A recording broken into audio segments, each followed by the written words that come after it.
Karibuni UK Swahili. Ni wakati mwingine wa tusemezane. Basi leo tuna bahati ya kusikiza siri rahisi ya biashara ambayo ni nambari 21. Wiki iliyopita tuliongea mawili matatu kuhusu siri rahisi ya 20. Basi leo ni wakati mwafaka wa kuendelea tulikoachia.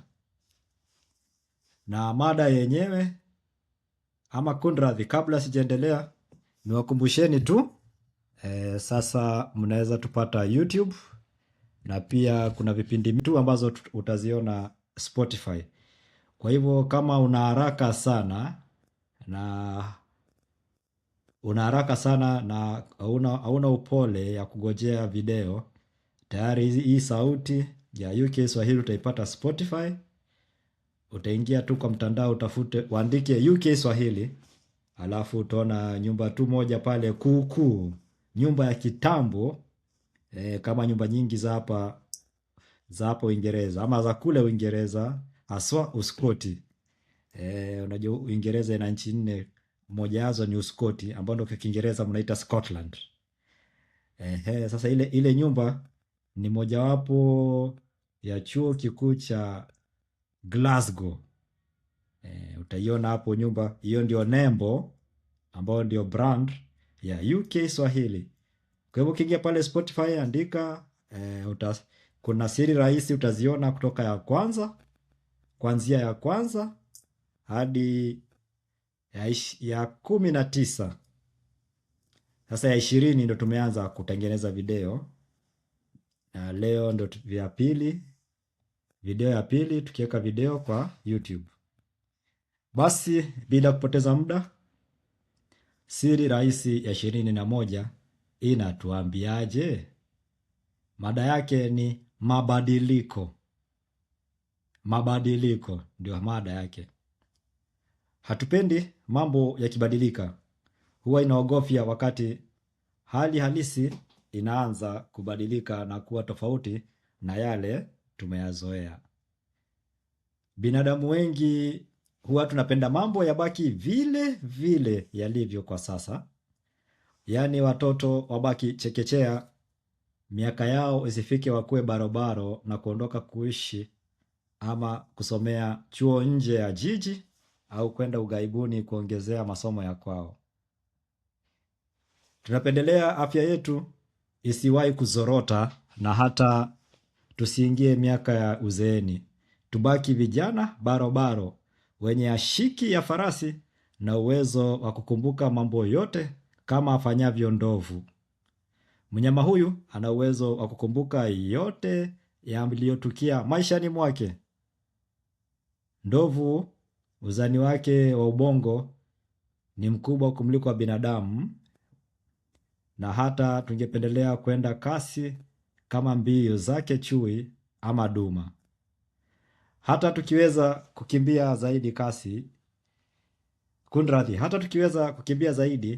kasi imetoka kwa mtutu wa bunduki ingetufaa hata zaidi. Yaani namaanisha vipi? Hata tukikuwa na afya nzuri vipi, tukimbie tupate nguvu ya kuwa na mbio kuliko risasi ambayo imetoka kwa mtutu wa bunduki. Tungefurahi sana tubaki na hiyo afya. Sivyo tuzeeke, tubaki vijana. Tusingependa kupoteza ajira ama kupungukiwa mshahara ama mapato yetu ya kila siku baada ya mauzo. Tunataka kila siku tupate faida, kila siku mauzo yawe mbamba, kila siku mauzo yawe maradufu. Heri tunapendelea tupate faida kila siku ikilinganishwa na kupata hasara. Nguo tunazovaa kupiga pamba wakati wa kurusha roho tukimpeleka Maimuna na Atis kucheza rumba carnival, tungependa hizo nguo zisiraruke, zisikue matambara. Tusingependa hizi nguo zikue matambara ama kupoteza rangi zake za kuvutia. Ingekuwa raha iliyoje ikiwa mavazi yetu ya kitanashati hayangewahi kuchakaa kwa kuoshwa na mama Dobi, ama kwa wale wenye kidogo wana hela kiasi kidogo, wanaweza nunua mashine.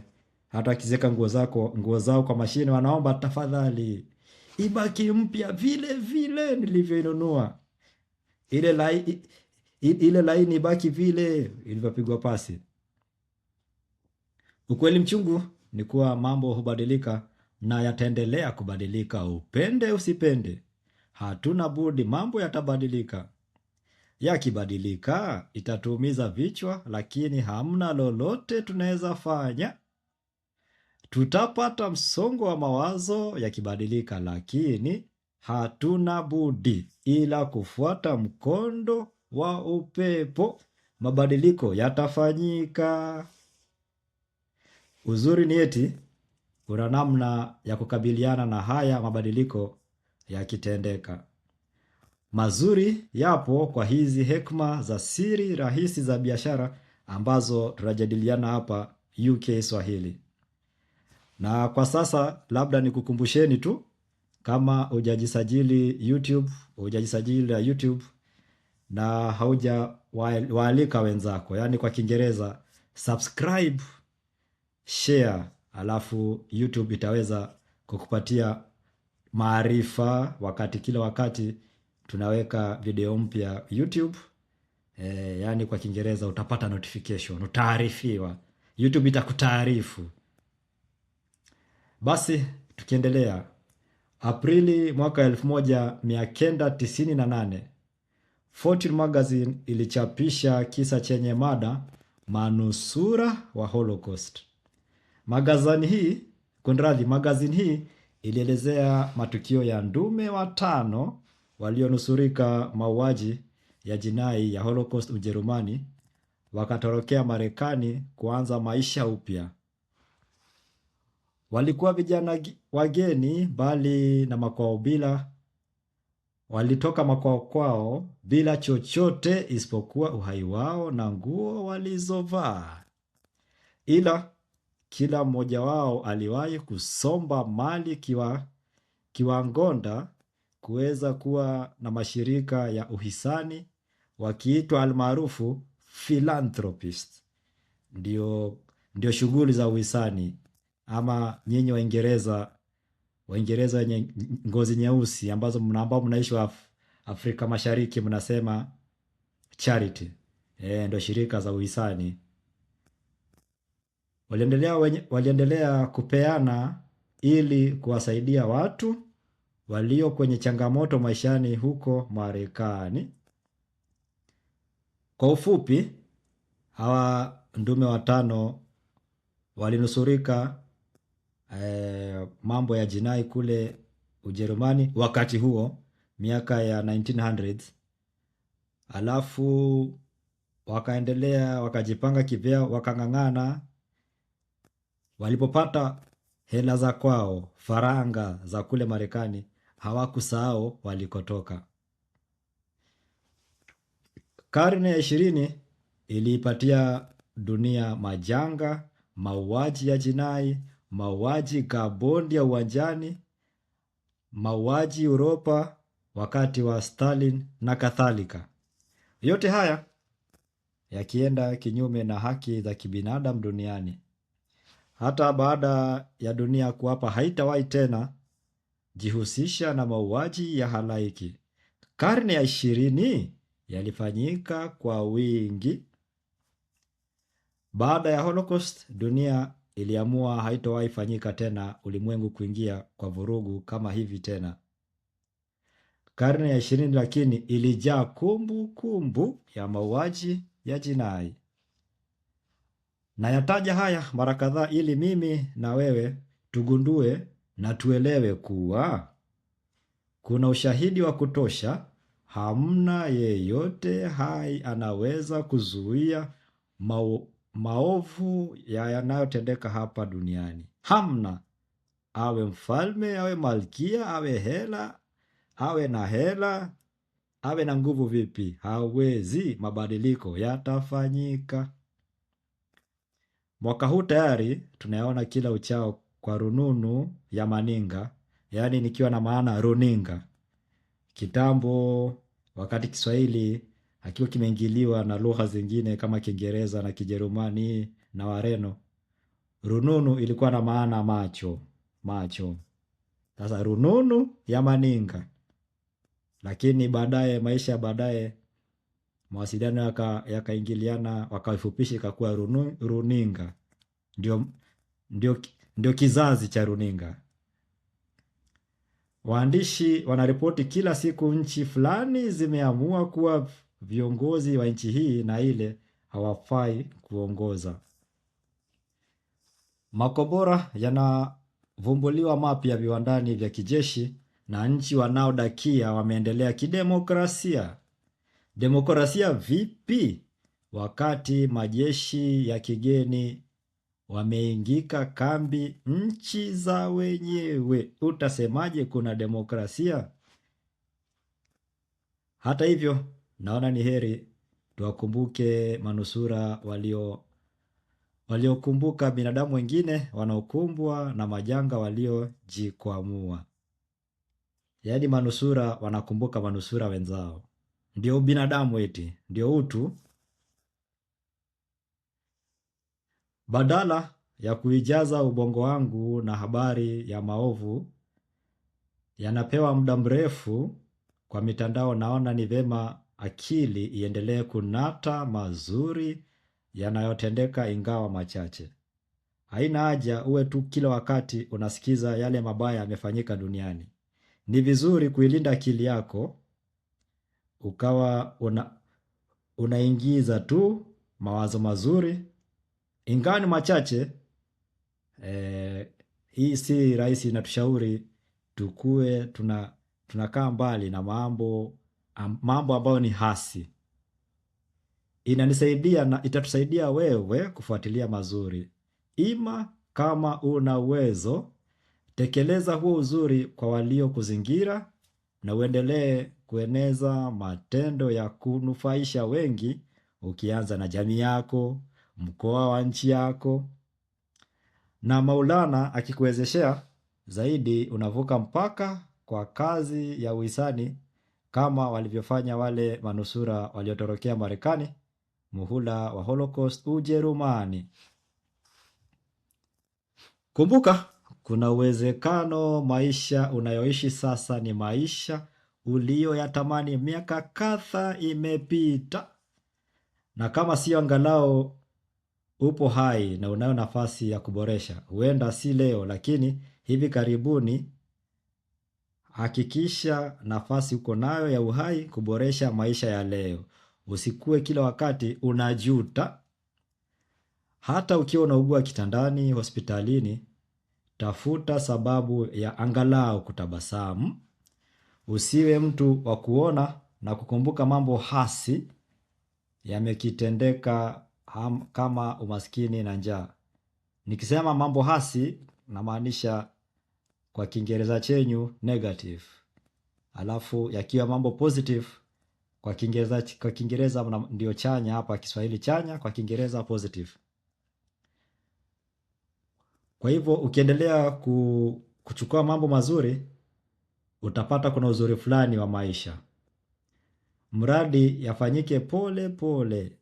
Yaani mabadiliko yakifanyika pole pole tutaweza kuyastahimili.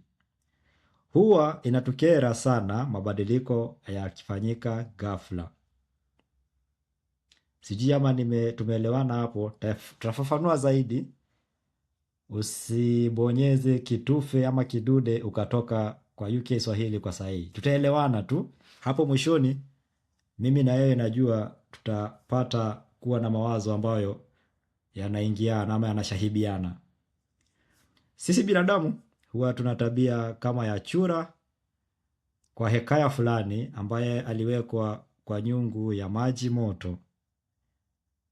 Baada ya muda fulani huwa anaanza kuzoea yale mazingara ya maji moto yakipashwa moto kundrathi kwa utaratibu, kisha yanakaribia kuwa yanaanza kutokota, lakini yule chura achukui nafasi ya kutoka nje ya nyungu kwa sababu ile joto iliongezeka pole pole pole pole. Lakini huyu chura akitumbukizwa tu mara moja kwa maji yanayotokota, kunradhi, hilo jina si rahisi kwa ulimi wangu, lakini akitumbukizwa chura kwa maji ambayo yanatokota kwa mara moja, ataruka nje upesi. Hii hekaya ama hii mfano ni mithili ya sisi binadamu. Tofauti ni eti badala ya maji moto tunajipata kwa mazingira ya shida na msongo wa mawazo. Msongo wa mawazo hapa nikimaanisha stress. Tunajipata kwa msongo wa mawazo. Msongo wa mawazo yakitutendekea polepole, huwa kidogo tunastahimili. Shida ni yakitendeka mara moja tena kwa mpigo. Na hapa ukilinganisha na ile hekaya nimewambia ya chura akiwekwa kwa maji, basi kidogo nadhani mnaelewa kwa mazingara tofauti yakibadilika mara moja, huenda tukawa na kichaa ama tukawa mwehu yakibadilika mara moja. Lakini leo umepoteza kazi, kesho umempoteza mkeo, amekutoroka, ameenda kwa mtu mwingine, ameenda kumwona Onyi, alafu baadaye kesho yake usikie mwalimu anasema hujamlipia mtoto wako karo ya shule. Hapo nitakuia radhi, naona kidogo utakaribisha, utakupeleka pale kwa Mama Lucy Hospital uangaliwe akili, huenda ikawa na shida fulani. Tukiendelea, mwaka wa 1967 mwanasaikolojia baada ya kufanya utafiti aliamua kupima viwango vya msongo wa mawazo yanayotokana na matukio tofauti katika shughuli za kila siku. Waliafikiana kuwa kifo cha kumpoteza umpendaye huwa kinaleta msongo wa mawazo 100%. Kupokea talaka je? Wao kwa utafiti wao wakati huo walisema talaka inampatia mtu msongo wa mawazo 70%. Hizi mbili ndo zilikuwa na kipimo cha hali ya juu. Cha kustaajabisha, kustaafu kulisababisha msongo wa mawazo 45%. Tumekuwa tukidhani na hata tungeapa kazi inafanya vichwa vya kila mtu vinawanga baada ya mawazo kuhusiana na wateja wanaotaka bidhaa haraka, tajiri aongezi mapato ya mwezi, ilhali kodi tunatozwa kwa kila bidhaa tunayonunua. Hapa kidogo kwa huo utafiti wanajaribu kuonyesha msongo wa mawazo ulifanyika vipi na ni kipi, ni tendo lipi ambalo linatukwaza zaidi. Kwa ufupi, maana ya hii siri ni kuona kustaafu wakati umefanya kazi baada ya labda tuseme miaka 20, hiyo ni miongo miwili ama miaka 30, halafu kastaafu, msongo wa mawazo unaongezeka. Kwa utafiti wao, si mimi nasema, sisi watu wa UK Swahili tunafuata utafiti wakati huo walivyosema. Huu utafiti unatuhakikishia huduma kwa watu wengine inatibu msongo wa mawazo. Uwe unalipwa au la, ni vizuri uendelee kuwahudumia. Kwa ufupi na kuambiaje ama tunaambiaje? Ikiwa umestaafu, una akili timamu, ukitaka kuongeza raha, rudi kwa shughuli ambayo umekuwa ukiifanya, ambayo umekuwa ukijishughulisha nayo miongo 4 au 5 uliofanya kazi. Huenda utapona, na kama hutapona, msongo wa mawazo utapungua na raha utaipata. Kwa ile utafiti walisemaje? Walisema kubadilisha kazi ama kuhamahama kazi ilipatia msongo wa mawazo 35%. Kuhama kwenda kwa mji mwingine ikawa 20%. Kutozwa faini na polisi barabarani, huenda labda umefanya masihara barabarani, ililetea mtu msongo wa mawazo 10%. Utanisamehe kama unavyoona kuna uwezekano wa changamoto kila mahali na kila siku kuna changamoto. Hamna kwa kutorokea. Siri ni uendelee kuvumilia au kustahimili, wakati huo huo unatafuta suluhu. Nikidakia kusema nina suluhisho na haya majanga, nitakuwa kana kwamba nambeba kiboko mgongoni. Haiwezekani. Sijawapata jibu moja ya kutatua shida za kila mtu, ikiwa na maana hamna jibu hata moja ambayo nikikupa wewe itakufaidi wewe, imfaidi mwingine na mwingine na mwingine. Hamna. Kila mpare au bebe mzigo wake, ikiwa na maana kila mtu abebe mzigo wake na mabadiliko ya kwake. Wanasema hamna mtu anaweza kufunza namna ya kuishi maisha, haswa kwa ndoa. Ulichopitia kwa ukoo wenu waliokulipia mahari ni mambo tofauti na kina Otongolo walichofanya. Kwa mfano, hebu fikiria kuna wachumba ambao mmoja ni afisa kwa kitengo cha kuweka usalama mbali na bara wanakoishi. Ama tuseme kwa mfano huu anaishi kwa nchi tofauti. Rafiki mmoja anamwambia mmoja yule aliyebaki nyumbani, maana ni raia wa kawaida, ukikaa muda mrefu bila kumwona mchumba kwa muda mrefu, ndiyo mahaba yatakodea pindi akirejea. Akirudi tu, akikushika raha itakuwa fiti. Pasi kupoteza muda mwingine kanena, aliye mbali hangukiwi na mti. Akiwa na maana, mtu akiwa mbali anasahaulika kwa haraka na maisha yanaendelea kama kawaida. Ingalikuwa wewe mpenzi wako ameenda kuweka usalama nchi tofauti, umekaa miezi 2, miezi 3, hawa wale wamekuambia haya suluhisho zao, utasikiza suluhisho ipi? Haya basi, nakupa sekunde 3 ufikirie.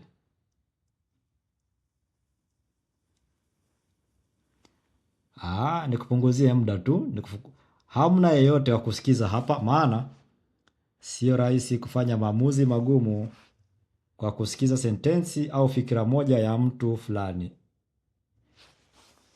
Tukimalizia, kufanya maamuzi duniani ni ngumu kadri ya matukio yanayokuhusu wewe mwenyewe.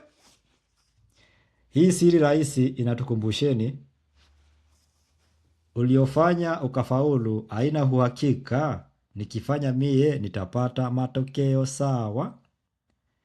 Ni vizuri kujiandaa, lakini wakati unajiandaa ukubali mabadiliko yatafanyika. Unajiandaa ukitafuta suluhisho ya hilo neno lingine ama hilo janga lingine litafanyika. Uzuri ni heri mambo yanayobadilika. Leo ukiwa kwa shida, itabadilika kesho uwe kwa ngazi tofauti. Ndo mabadiliko ya dunia chini ya jua. Kwa hivyo kwa ufupi, kama uko kwenye shida leo, kuna uwezekano kesho hautakuwa kwa shida. Na hivyo hivyo, kama uko kwa raha leo, mambo yanabadilika. Huenda kesho yatakuwa na changamoto za kwake. Nikimalizia siri hii rahisi ya 21, tunajikumbusheni